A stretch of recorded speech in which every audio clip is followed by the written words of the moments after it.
আসসালামু আলাইকুম। আমাদের আজকের আলোচনার টপিক হচ্ছে rheumatic heart disease.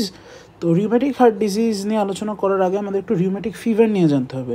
Rheumatic fever হচ্ছে স্ট্রেপ্টোকক্কাস টাইপ এ, মানে স্ট্রেপ্টোকক্কাস পায়োজেনেস মেডিয়েটেড একটা ডিজিজ।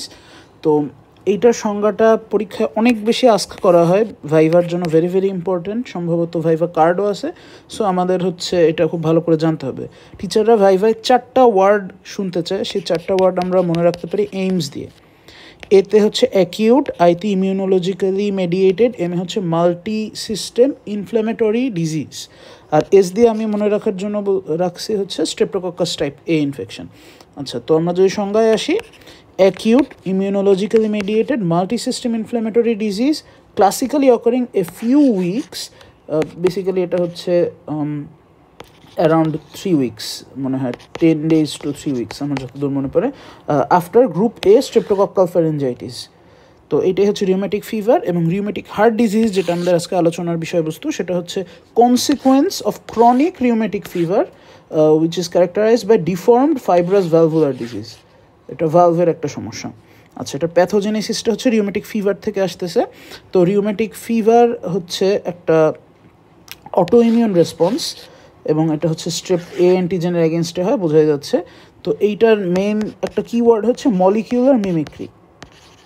মানে আমি যদি একটু শর্টে এটার কথা রিক্যাপ করি, যে স্ট্রেপ এর অ্যান্টিজেনের এগেনস্টে যখন অ্যান্টিবডি ডেভেলপ করে, তখন আমাদের বডির কিছু কিছু অ্যান্টিজেন বা কোনো সেল মেমব্রেনের কনস্টিটিউয়েন্ট, আমাদের এই যে নিউলি ফর্মড অ্যান্টিবডিগুলো, তাদের আর কি তারা হচ্ছে ভুলভাবে তারা মনে করে যে এগুলো ফরেন বডি। এই নিউলি ফর্মড অ্যান্টিবডিগুলো এগেনস্ট, মানে যে অ্যান্টিজেনের এগেনস্টে তারা ফর্মড হয়েছিল, সেই অ্যান্টিজেনের সঙ্গে স্ট্রাকচারাল কিছু মিল থাকে কিছু কম্পোনেন্টের আমাদের বডির। যেরকম হচ্ছে এইখানে উদাহরণ যদি দেই, রিউমেটিক ফিভার হওয়ার পর এই স্ট্রেপ্টোকক্কাসের এম প্রোটিনের এগেনস্টে কিছু কিছু অ্যান্টিবডি এবং কিছু টি সেল আর কি CD4 পজিটিভ টি সেল ডিরেক্টেড হয়, এবং তারা পরে এই সমস্যাটা রিজলভ হওয়ার পর, মানে স্ট্রেপ্টোকক্কাসটা দূরীভূত হওয়ার পর, কার্ডিয়াক অ্যান্টিজেনগুলিকে, সেলফ অ্যান্টিজেনগুলোকে তারা ভুলভাবে মনে করে যে এরা হচ্ছে স্ট্রেপ্টোকক্কাস এম প্রোটিন, ল্যামিনিন মনে হয় সম্ভবত, আমার যদি ভুল না হয়, ল্যামিনিন নামের একটা কম্পাউন্ড আছে, এই কার্ডিয়াক অ্যান্টিজেন হিসেবে ওটা হচ্ছে কাজ করে, ওদের এগেনস্টে আর কি ডিরেক্টেড এই অ্যান্টিবডিগুলি। তো আচ্ছা, তারা ইমিউন রেসপন্সটা স্টার্ট হওয়ার পর নিউট্রোফিল এবং ম্যাক্রোফেজদের রিক্রুট করে, এবং তারা হচ্ছে হার্ট টিস্যুকে ড্যামেজ করে। মরফোলজি নিয়ে আমরা একটু আলোচনা করি। 5টা মেইন ফিচার আছে। তো একটা হচ্ছে মাইক্রোস্কোপিক, আর বাকিগুলি আমরা ম্যাক্রোস্কোপিক্যালি মোরাললেস দেখতে পাই। ফার্স্ট যে ফিচারটা মাইক্রোস্কোপিকটা, এই ক্ষেত্রে হচ্ছে কিছু আমরা স্ট্রাকচার পাই মাইক্রোস্কোপিক্যালি, সেগুলিকে অ্যাশফস বডি বলে। অ্যাশফস বডি মেইনলি একটা গ্র্যানুলোমা টাইপ জিনিস। এখানে হচ্ছে টি লিম্ফোসাইট পাওয়া যাবে, অ্যাক্টিভেটেড ম্যাক্রোফেজ পাওয়া যাবে, ভেরি ইম্পর্টেন্ট। অ্যাক্টিভেটেড ম্যাক্রোফেজটার নাম কি জিজ্ঞেস করা হয়, এটা হচ্ছে অ্যানিটস্কাউ সেল। এটা অ্যান্টি না, অ্যানিটস্কাউ, আমার ভুল হয়ে যায় জন্য আবার বলে রাখতেছি। অ্যানিটস্কাউ সেল, এটা হচ্ছে যেহেতু অ্যাক্টিভেটেড ম্যাক্রোফেজ, তার মানে প্রচুর সাইটোপ্লাজম থাকবে, অ্যাবান্ডেন্ট সাইটোপ্লাজম থাকবে, নিউক্লিয়াসটা হচ্ছে ওভাল থাকবে বা সেন্ট্রালি প্লেস থাকবে, ক্রোমাটিনগুলি সেন্ট্রালি প্লেস থাকবে, এবং তাদের যে স্পেশাল ফিচারটা স্লেন্ডার ওয়েভি কনফিগারেশন থাকে ক্রোমাটিনের।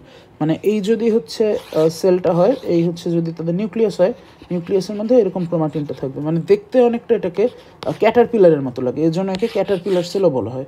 তো এটাও জিজ্ঞেস করা হয় যে অ্যানিটস্কাউ সেল এর আরেক নাম কি, বা অ্যানিটস্কাউ সেলের আরেক নাম কি, এটা জিজ্ঞেস করতে পারে। অ্যাশফ বডি হচ্ছে আমাদের হার্টের 3 লেয়ারেই থাকতে পারে যদি প্যানকার্ডাইটিস হয়। আচ্ছা, এই মাইক্রোস্কোপিক ফিচার এইটুকুই। এখন হচ্ছে ম্যাক্রোস্কোপিক ফিচার কী কী আছে, 4টা আছে মেইন। তো 4টার মধ্যে 2টা হচ্ছে আমরা ভালভেই পাই, যেহেতু আমরা জানি এটা ফাইব্রাস ভালভুলার ডিজিজ একটা। তো এখানে কিছু ফিচার আমরা ভালভেই পাচ্ছি, এবং ভালভের উপরে একটা ফিচার পাচ্ছি, ভালভের নিচে একটা ফিচার পাচ্ছি। ভালভে যে 2টা ফিচার পাই, ভালভে ভেজিটেশন পাই, যেটার নাম হচ্ছে ভেরুসি। আচ্ছা, এখন হচ্ছে প্রশ্ন আসতে পারে ভেজিটেশন কী জিনিস। ভেজিটেশনের একটা খুব ভয়ঙ্কর সংজ্ঞা আছে, সেটা হচ্ছে এরা হচ্ছে complex composed of thrombotic debris and microbes which resulting from colonization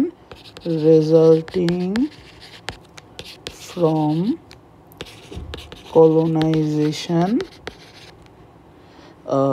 of heart valve or mural thrombi. Heart valve or mural endocardium. আচ্ছা, তো আমি এটা ক্লিয়ার করে দিতেছি। মূল কথা হচ্ছে এগুলো লোকালাইজড মাস, যেটা হচ্ছে কন্টেন করা মাইক্রোবস এবং থ্রোম্বোটিক ডেব্রি, যেটা টিস্যু ডিস্ট্রাকশন থেকে আর কি অ্যারাইজ করছে। তো এই হচ্ছে আমাদের ভেরোসি গেল। তারপরে হচ্ছে আমরা এখানে পাবো কিছু ফাইব্রাস ব্যান্ড। এইখানে যে ভালভ কমিশার, এটা হচ্ছে আমাদের ভালভ, মাইট্রাল ভালভ। এইখানে হচ্ছে দুইটা কমিশারকে লিঙ্ক করতেছে, এরকম হচ্ছে কিছু ফাইব্রাস ব্যান্ড পাওয়া যাবে, এবং এগুলির জন্য একটা ক্যারেক্টারিস্টিক অ্যাপিয়ারেন্স পাওয়া যায় ভালভে, সেটাকে ফিশ মাউথ অ্যাপিয়ারেন্স বলে। আচ্ছা, এরপরে হচ্ছে আমরা ভালভের উপরে পাই ম্যাকালাম প্ল্যাক। যেহেতু ইউজুয়ালি একটা most common complication rheumatic heart disease হচ্ছে মাইট্রাল রিগার্জিটেশন। এইটার কারণে হচ্ছে যে ব্যাকফ্লো হচ্ছে হার্টের ব্লাডগুলার ব্যাকফ্লো হয়ে এটা হচ্ছে আবার এট্রিয়ামকে হিট করে এবং হিট করে এখানে ড্যামেজ করে। তো এই জন্য একটা প্ল্যাক ফর্ম হয়, এই প্ল্যাকের নাম হচ্ছে ম্যাকালাম প্ল্যাক। আচ্ছা, এছাড়া হচ্ছে নিচে আমরা কর্ডি টেন্ডিনিতে আর কি ডিফেক্ট পাই। কর্ডি টেন্ডিনিগুলি হচ্ছে থিক এবং শর্ট হয়ে যায়। আচ্ছা, তো মোটামুটি এই ফিচারগুলোই আমরা মরফোলজিক্যালি পাই। এবার আসা যাক ক্লিনিক্যাল ফিচারে। ক্লিনিক্যাল ফিচার আমরা ছোটোবেলা থেকে জেনে আসছি রিউমেটিক হার্ট ডিজিজের জন্য হচ্ছে জোন্স ক্রাইটেরিয়া ফলো করা হয়। জোন্স দিয়েই আমরা মনে রাখতে পারি, যেতে হচ্ছে জয়েন্ট পেইন, যেটা হচ্ছে মাইগ্রেটরি পলিআর্থ্রাইটিস নামে পরিচিত। দেন হচ্ছে ওটা দিয়ে আমরা হার্ট মনে রাখতে পারি, হার্টে হচ্ছে প্যানকার্ডাইটিস হবে। এনে হচ্ছে সাবকিউটেনাস নোডিউলস হবে, তো নোডিউলসের এন। ই দিয়ে হচ্ছে এরাইথেমা মার্জিনেটাম, এস দিয়ে হচ্ছে সিন্ডেনহ্যামস কোরিয়া হচ্ছে অ্যাবনর্মাল জার্কি মুভমেন্ট। তো এখানে সিএনএসেও আর কি এফেক্ট হচ্ছে, স্কিনে এফেক্ট হচ্ছে, হার্টে এফেক্ট হচ্ছে এবং আমাদের জয়েন্টে এফেক্ট হচ্ছে। এইগুলি হচ্ছে মেজর ক্রাইটেরিয়া। মাইনর ক্রাইটেরিয়ার মধ্যে ফিভার, আর্থেলজিয়া নিয়ে আবার কথা হচ্ছে, এটা মেনলি অ্যাডাল্টদের পাওয়া যায়, চিলড্রেনে ইউজুয়ালি পাওয়া যায় না, এবং লার্জ জয়েন্টগুলিকে ইনভলভ করে, এবং এটা হচ্ছে স্পন্টেনিয়াসলি রিজলভ হয়ে যায় এবং কোনো রেসিডুয়াল ডিসেবিলিটি থাকে না। আচ্ছা, এছাড়া হচ্ছে সিআরপি এবং ইএসআর এর লেভেলটা বেড়ে যায়, এবং হার্টে ফিচার হচ্ছে প্রোলংড পিআর ইন্টারভ্যাল। ইসিজির যে ক্লাসিক আমরা দেখি যে এটা হচ্ছে পি কিউআরএস কমপ্লেক্স আর টি, এই পি আর ইন্টারভেলটা, এই ডিস্টেন্সটা বেড়ে যায়। আচ্ছা, নেক্সট কারণ হচ্ছে ওই যে কন্ডাকশন ডিফেক্ট, এটা এই এভি নোট থেকে যখন পাস করে তখন হচ্ছে একটা ডিফেক্ট হয়। এনিওয়েজ, অ্যাকিউট রিউমেটিক ফিভার হচ্ছে 10 দিন থেকে 6 উইক্সের মধ্যে হয়। আমরা আগেই বলছি, আচ্ছা 3 উইক্স বলছিলাম, এটা সম্ভবত 6 উইক্স হবে। আচ্ছা, তো 6 উইক্স আফটার গ্রুপে স্ট্রেপ্টোককাল ইনফেকশন, এবং 3% পেশেন্টের দেখা যায়। চিলড্রেনের ক্ষেত্রে 5 to 15 years old এফেক্টেড। এগুলি হচ্ছে এপিডেমিওলজির কথাবার্তা। ইনকিউবেশন পিরিয়ড আর হচ্ছে কোন এজ রেঞ্জে বেশি এফেক্টেড হয়।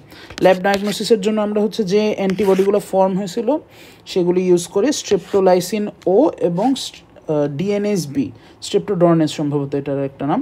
তো এগুলোর এগেনস্টে যে অ্যান্টিবডি ফর্ম হয় এগুলোকে অ্যান্টি স্ট্রেপ্টোলাইসিন ও বলে, এটি কমনলি ইউজড।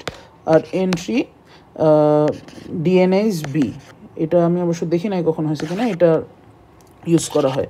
আচ্ছা, তো কার্ডিয়াক ক্লিনিক্যাল ফিচার হচ্ছে পেরিকার্ডিয়াল ফ্রিকশন রাব পাওয়া যেতে পারে। মায়োকার্ডাইটিস থেকে হচ্ছে কার্ডিয়াক ডাইলেশন ডেভেলপ করতে পারে, সেখান থেকে হার্ট ফেলিয়ার বা ফাংশনাল মাইট্রাল রিগার্জিটেশন ডেভেলপ করতে পারে, যেটা আমরা একটু আগে দেখলাম।